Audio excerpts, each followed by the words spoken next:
Okay, all of you take page number 3. Listen. Mark your attendance, all of you. Please mark your attendance.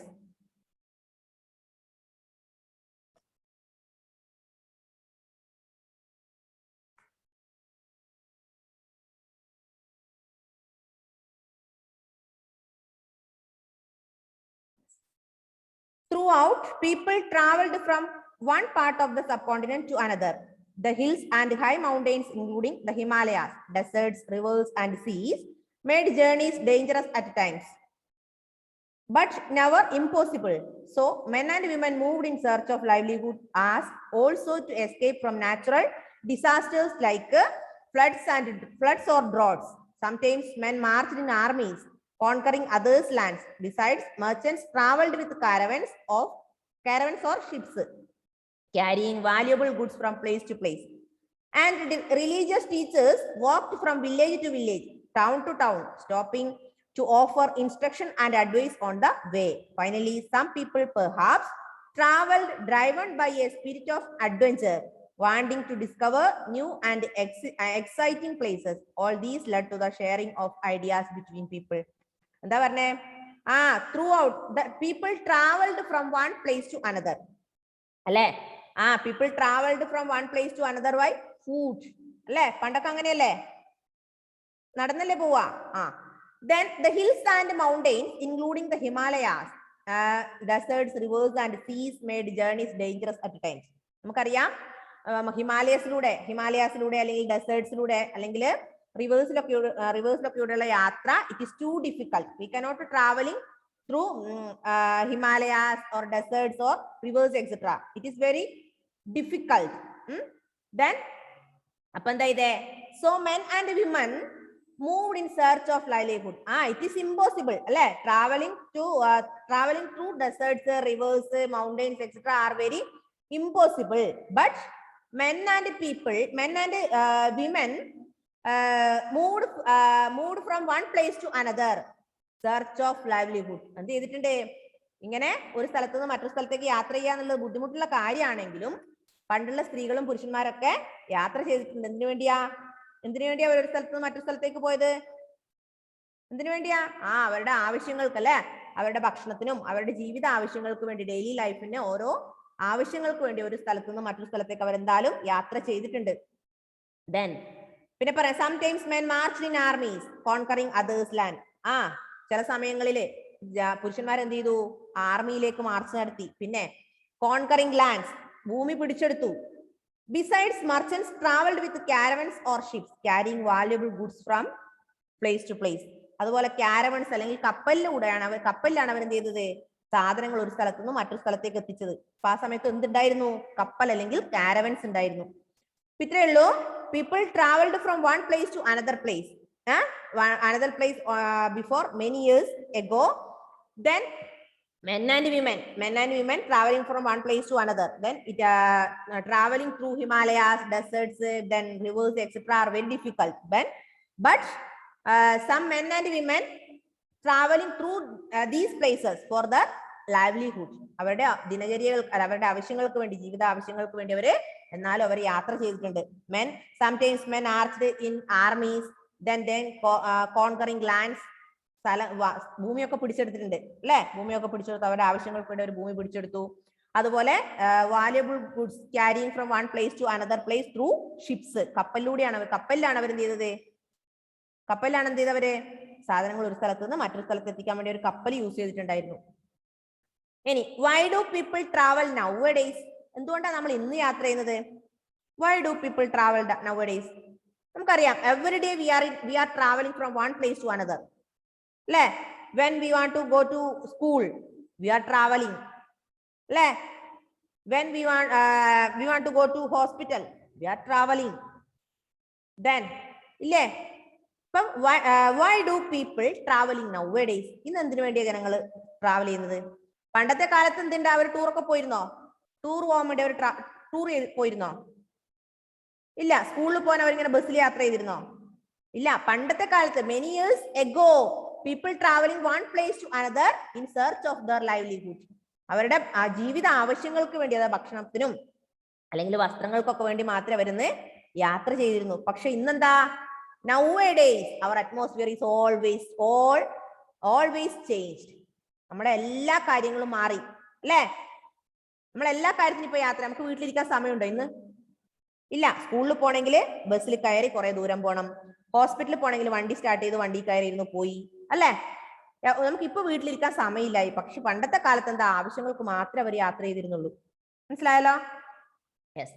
Look at map 1 once more.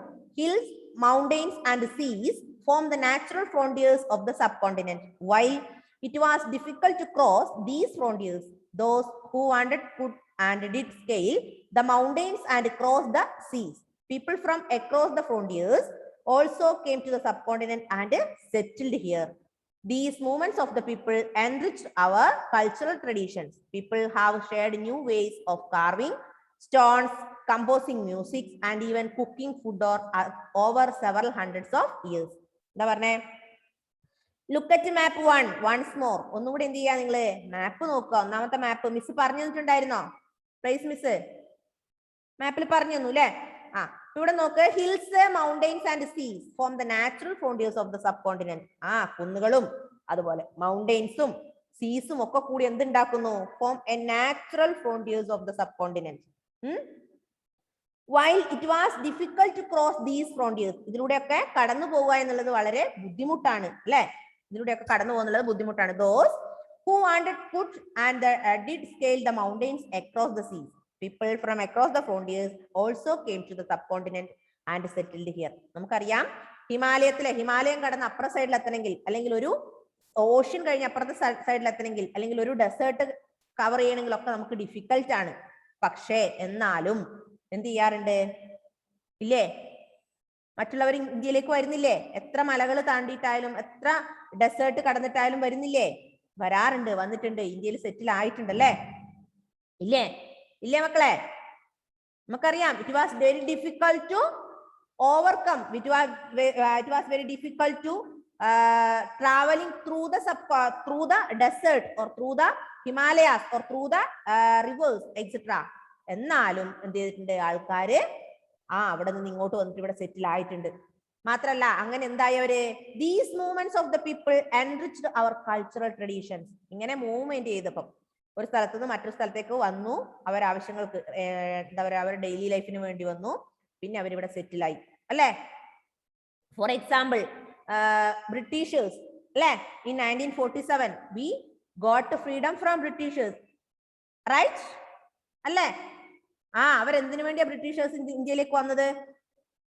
എന്തിനു വേണ്ടിയാ അവർ Britishers ഇന്ത്യയിലേക്ക് വന്നത്? ട്രേഡിന് വേണ്ടി അല്ലേ? വ്യാപാരം നടത്താൻ വേണ്ടിയാണ് അവർ ഇന്ത്യയിലേക്ക് വന്നത്. വ്യാപാരികളായിട്ട് ഇന്ത്യയിലേക്ക് വന്നിട്ട് എന്ത് ചെയ്തു? ലാസ്റ്റ് എന്ത് ചെയ്തു? അവര് ഇന്ത്യ പിടിച്ചെടുത്തു. They captured India and made the Indians became the slaves. അതിനുശേഷം അവരെന്ത് ചെയ്തു? അവരുടെ അടിമകളാക്കി മാറ്റി.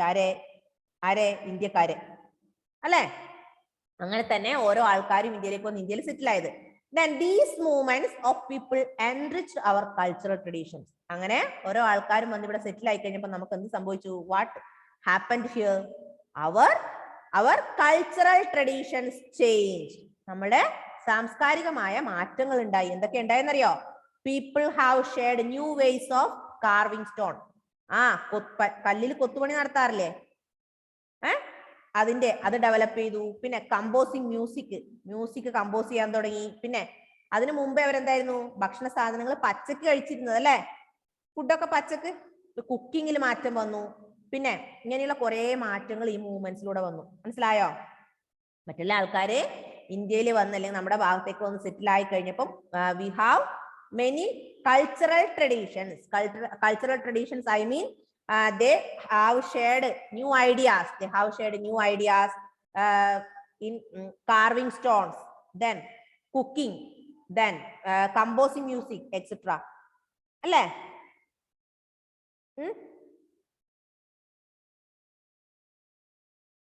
Then names of the land.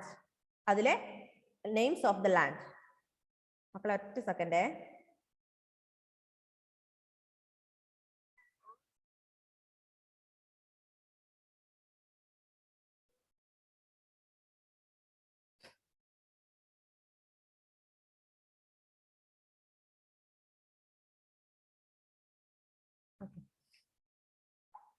names of the land.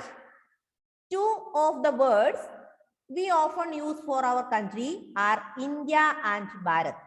The word India comes from the Indus, called Sindhu in Sanskrit. Find Iran and Greece in your atlas. The Iranians and the Greeks, who came through the northwest about 2,500 years ago and were familiar with the Indus, called it the Hindus or Indus. And the land to the east of the river was called India. The name Bharata was used for a group of people who lived in the northwest and who are mentioned in the Rig Veda. The earliest composition of Sanskrit dated to about 3,500 years ago. Later, it was used for the country. നമുക്കറിയാം, we know our India is also known as Bharat. അല്ലേ? ഭാരതം എന്ന് പറയാറില്ലേ? അല്ലേ? അതിനുശേഷമാണ് എന്തായത് India എന്ന് പറയുന്നത്. പണ്ടൊക്കെ എന്താ പറഞ്ഞത്? ഭാരതം എന്നാണല്ലേ? അല്ലേ? യെസ്, നോക്കാം. Two of the words we often use for our country are India and Bharat. നമുക്ക് നമ്മുടെ country, when we heard about our country, അല്ലേ, അവർ എന്താ പറയുക, Bharat and India. Bharat and India are the two names of our country. അല്ലെ? Bharat and India are the two names of our country. നമ്മളുടെ കൺട്രിയുടെ, നമ്മുടെ രാജ്യത്തിന്റെ രണ്ട് പേരാണെന്ത്? Bharat and India. എങ്ങനെ ഈ വേർഡ് വന്നത് നോക്ക്. The word India comes from the Indus. India എന്ന വാക്ക് വന്നത് എവിടുന്ന? ഇൻഡസ് എന്ന വാക്കിൽ നിന്നാണ്. India comes from the word Indus, called Sindhu in Sanskrit. സംസ്കൃതത്തിൽ അതിനെന്താ പറയാ? സിന്ധു എന്ന് പറയും. പെട്ടെന്ന് സിന്ധു നോക്കുമ്പോൾ നിങ്ങൾക്ക് എന്താ ഓർമ്മ വരുന്നേ? ആരുടെയെങ്കിലും അമ്മയുടെ പേരല്ലേ, അടുത്ത വീട്ടിലെ ചേച്ചിയുടെ പേരല്ലേ ഓർമ്മ വരിക? അപ്പൊ സിന്ധു എന്ന് പറഞ്ഞാൽ എന്താ? സാൻസ്ക്രിറ്റിൽ സിന്ധു എന്ന് പറഞ്ഞാൽ എന്താ അർത്ഥം? ഇന്ത്യ എന്നാണല്ലേ? Yes, the word India comes from the word Indus, called Sindhu in Sanskrit. സംസ്കൃതത്തിൽ എന്ത് പറയും? സിന്ധു എന്ന് പറയും. Find Iran and Greece in your atlas. നിങ്ങളുടെ അറ്റ്ലസിൽ നിങ്ങൾ ഇറാനും ഗ്രീസും കണ്ടുപിടിക്കുക. The Iranians and Greeks who came through the northwest about 2,500 years ago. ഇറാനിയൻസും അതുപോലെ ഗ്രീക്സും എങ്ങോട്ട് വന്നു? നോർത്ത് വെസ്റ്റിലേക്ക് വന്നു. എപ്പോ? 2500 വർഷങ്ങൾക്ക് മുമ്പ്, 2,500 years ago, Iranians and Greeks came through the northwest. North ഇങ്ങോട്ടേക്ക് വന്നു. Then were familiar with Indus. അവർക്ക് എന്താ? ഇൻഡസ് നല്ല പരിചയമായിരുന്നു അല്ലെ? Called it the Hindus or Indus. അവർ നമ്മൾ എന്ത് പറയുന്നു? ഹിന്ദുസ് അല്ലെങ്കിൽ ഇൻഡോസ് എന്ന് പറയുന്നു. പാര ഹിന്ദോസ് അല്ലെങ്കിൽ ഇൻഡോസ് എന്ന് പറഞ്ഞാല് 2500 വർഷങ്ങൾക്ക് മുമ്പ് ഇറാനിയൻസ് അല്ലെങ്കിൽ ഗ്രീക്സ് നോർത്ത് വെസ്റ്റിൽ അല്ലേ, നോർത്ത് വെസ്റ്റിലൂടെ ഇങ്ങോട്ടേക്ക് വന്നു. അങ്ങനെ വന്ന ആൾക്കാരെയാണ് നമ്മൾ എന്ത് പറയാ? ഇൻഡോസ് അല്ലെങ്കിൽ ഹിന്ദോസ് എന്ന് പറയാ. മനസ്സിലായോ? മനസ്സിലായോ? Yes. Then and the land to the east of the river was called India. ഈ നദിയുടെ and the land to the east of the river, അതായത് ഈ നദിയുടെ ഈസ്റ്റ് ഭാഗത്തിനെയാണ് എന്ത് പറയാ? ഇന്ത്യ എന്ന് പറയാ. അപ്പൊ ഈസ്റ്റ് ഭാഗമാണ് ഏത്? നമ്മള് അല്ലെ? The name Bharata was used for a group of people. ഭാരത എന്ന് പറയുന്നത് ഒരു ഗ്രൂപ്പ് ഓഫ് പീപ്പിൾ ഉപയോഗിച്ചതാണ്. എന്ത്? Group of people who lived in the north west. അപ്പം നോർത്ത് വെസ്റ്റ് ഭാഗങ്ങളിലുള്ള ഒരു കൂട്ടം ആൾക്കാർ ഉപയോഗിച്ച വാക്കാണ് ഏത്? ഭാരതം. Then and who mentioned in the Rig Veda. ഇത്രയും കാര്യം ഓർമ്മിച്ച് വെക്കുക. Two names of our countries, Bharat and India. India comes from the word Indus.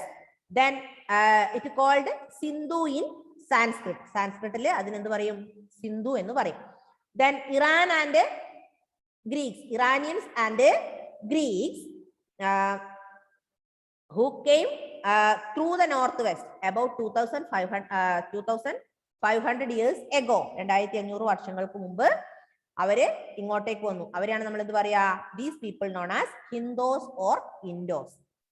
Then Bharata എന്ന് പറഞ്ഞത് a group of people, Bharata is used for a group of people who lived in the northwest. North west ഭാഗങ്ങളിൽ താമസിച്ച ആൾക്കാരാണ് എന്ത് പറയാ? ആൾക്കാരാണ് ഏത് ഉപയോഗിച്ചത്? ഭാരത എന്ന വാക്ക് ഉപയോഗിച്ചത്. മനസ്സിലായോ? ഇൻഡസ് നദിയുടെ ഏതു ഭാഗത്ത് താമസിച്ച കിഴക്ക് വശത്ത് താമസിച്ചവര് ഇന്ത്യ എന്നും അതുപോലെ നോർത്ത് വെസ്റ്റുകാര് എന്തുപയോഗിച്ചു? ഭാരത എന്നും ഉപയോഗിച്ചു. മനസ്സിലായോ? Okay. Next, finding out about the past. അതിന്റെ പാസ്റ്റ് കണ്ടുപിടിക്കണം. Finding out about the past. നമുക്കറിയാം history is the study of past. Am I right? അല്ലേ? ഹിസ്റ്ററി എന്ന് പറഞ്ഞാൽ തന്നെ എന്താണ്? Study of past. പഴയ കാര്യങ്ങൾ, കഴിഞ്ഞു പോയ കാര്യങ്ങളെ കുറിച്ച് പഠിക്കുന്നതിനെയാണ് നമ്മൾ ഹിസ്റ്ററി എന്ന് പറയാം. അല്ലേ? Finding out about the past. There are several ways of finding out about the past. One is to search for and read books that were written long ago. These are called manuscripts because they were written by hand. This comes from the Latin word manu, meaning hand. These were usually written on palm leaf or on the specially prepared bark of a tree known as the birch, which grows in the Himalayas. നമുക്ക് എങ്ങനെയാ പാസ്റ്റിനെ കുറിച്ച് അറിയാം? നമ്മൾ ഇങ്ങനെയുള്ള കാര്യങ്ങളൊക്കെ അറിഞ്ഞത് ഏതിൽ നിന്നാ? പഴയ കാലത്തെ കുറിച്ചൊക്കെ നമ്മൾ അറിഞ്ഞു. നമുക്കറിയാം സ്വാതന്ത്ര്യ സമരകാലത്ത് ഉണ്ടായ ആൾക്കാരൊക്കെ ഇപ്പം ജീവിച്ചിരിപ്പുണ്ടോ? ഉണ്ടോ? ഇല്ല. നമുക്ക് പക്ഷെ അവരെയൊക്കെ കുറിച്ച് അല്ലെങ്കിൽ ആ കാര്യത്തെ കുറിച്ച് നന്നായി നമുക്ക് അറിയാം. എങ്ങനെ നമുക്ക് അറിഞ്ഞു? നമ്മള് ആരെങ്കിലും ഒരാൾ അൺമ്യൂട്ട് ചെയ്ത് പറഞ്ഞാട്ടെ. Who is ready to say the answer? Yes, Muhammad Ruwais is ready. Yes.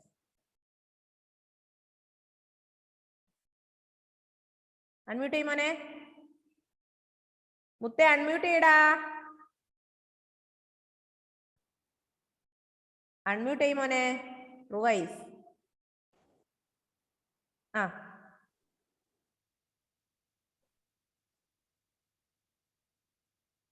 Ruwais പറയുന്ന കേൾക്കുന്നില്ലല്ലോ.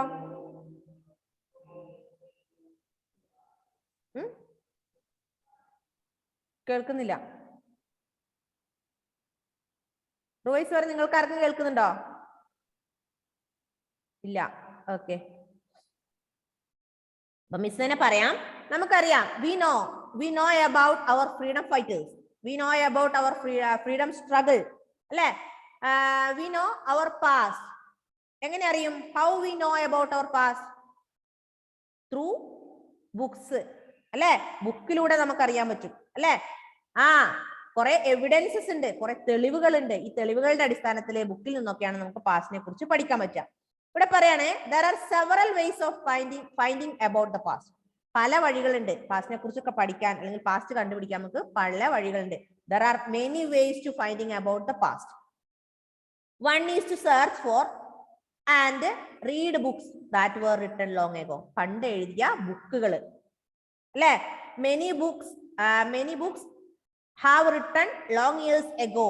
These books help us to find about the past. Got it? First one is books. Read books. Then second one, പിന്നെ പറയാണ് these are called manuscripts. ഇങ്ങനെയുള്ള ബുക്കിനെയാണ് നമ്മൾ എന്ത് പറയാ? Manuscript എന്ന് പറയാം. What is manuscripts? What is manuscript? Search of our past through read books. Read books that were written long years ago. These books are known as manuscripts. മനസ്സിലായോ? Yes, because they were written by hand. ഈ book കയ്യിലാണ് എഴുതിയിട്ടുള്ളത്. These were written by hand. എന്താ Sai Krishna?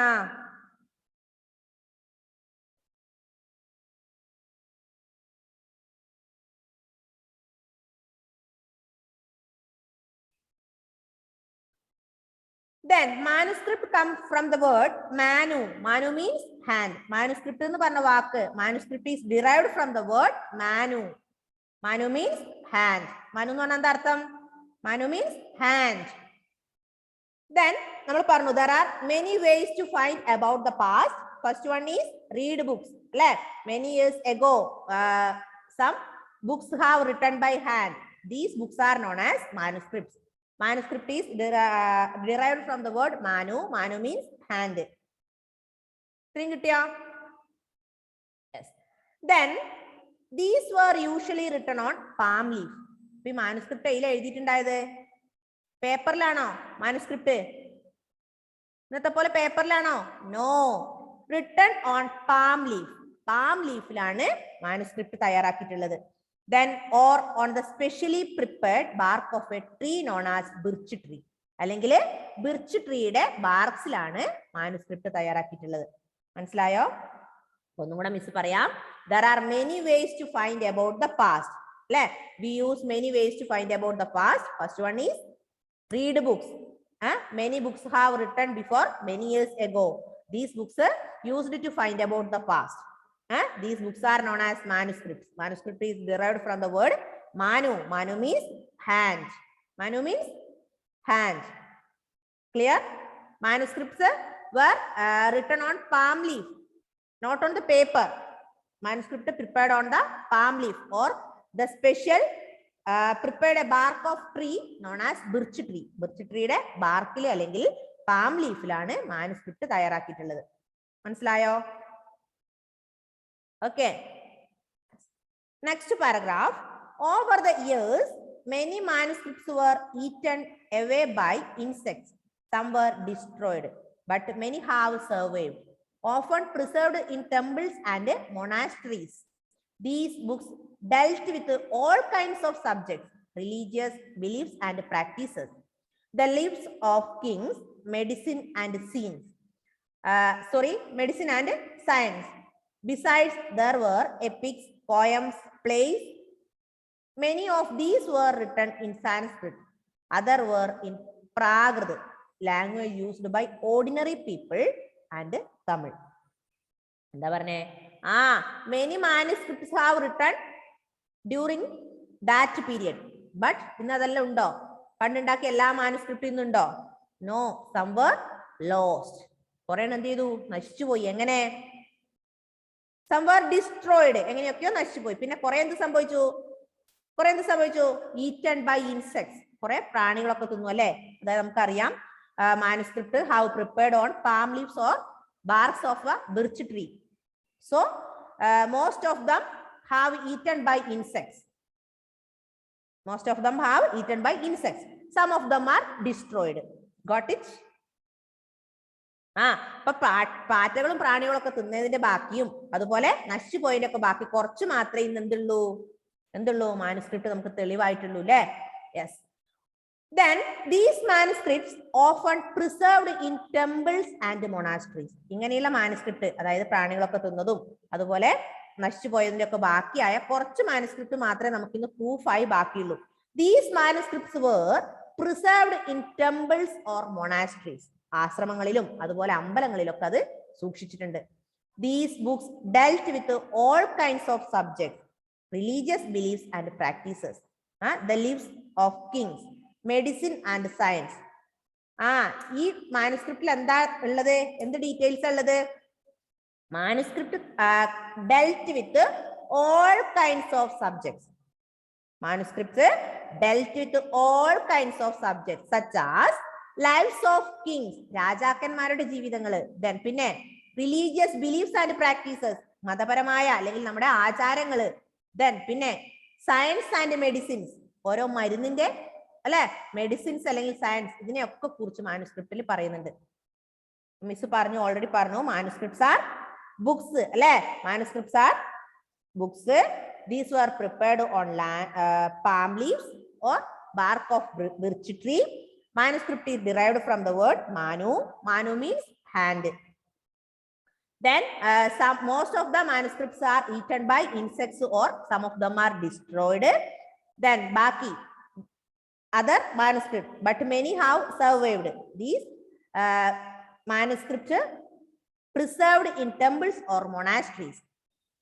Manuscript dealt with all kinds of subjects. All kinds of subjects, I mean religious beliefs and practices, then medicines and science, then lives of kings, etc. are deal in which one? Manuscript. Manuscriptൽ കാര്യങ്ങളൊക്കെ പറഞ്ഞിട്ടുണ്ട് അല്ലേ?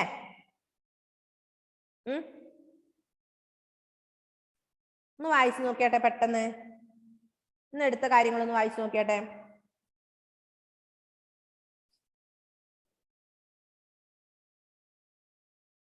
First one നമ്മൾ പറഞ്ഞു, 2 names of our country, India and Bharat. India and Bharat are the 2 names of our country. Then പിന്നെ എന്താ പറഞ്ഞേ? how finding about past. Many ways we used to find about past. First one is read books. Read books, that is manuscript. Manuscript prescribed manuscript written on palm leaf or birch of bark trees. Manuscript derived from the word manu. Manu means hand. Then most of the manuscript were eaten by insects. Some of them were destroyed. Most of them have survived. These surviving manuscripts preserved in temples or monasteries. Manuscript dealt with science and medicines, then lives of kings, then next religious practices and beliefs. അല്ലെ, നമ്മുടെ ഓരോ ആചാരങ്ങളും അതുപോലെ വിശ്വാസങ്ങളും ഒക്കെ മാനുസ്ക്രിപ്റ്റിൽ പറഞ്ഞിട്ടുണ്ട്. അപ്പോ ഇവിടുത്തെ ഒരു ഇമ്പോർട്ടന്റ് ക്വസ്റ്റ്യൻ എന്താ? Names of India. Names of India. Then second one, what is manuscript? Describe manuscript. These are the 2 important questions in this area.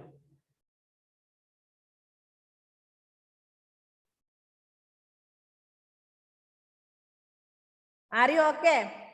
Edwin, Josie, Lakshmi Priya, Angel, Hannah, Sai Krishna, Avani, Grace, Muhammad K.A., Abel Binoy, Shahana Shirin. Are you okay?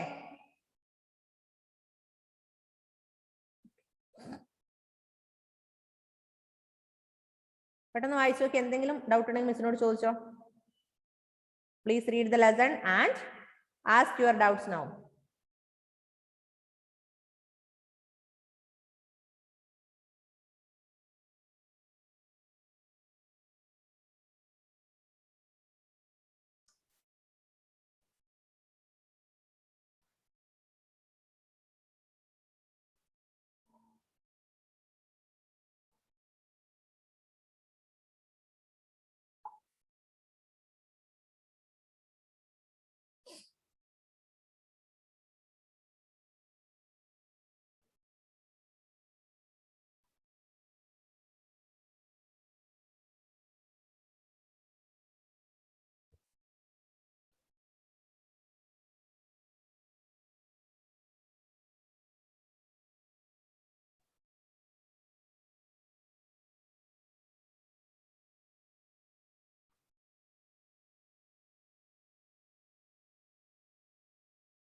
Did you finish? Did you finish?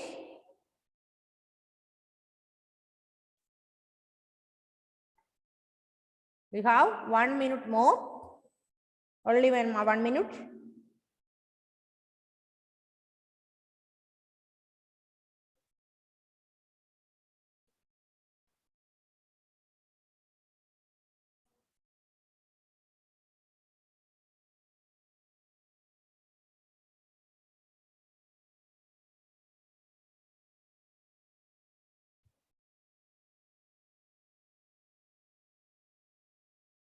Okay. Okay, time is going to over. See you. Bye bye. Tata. Bye bye.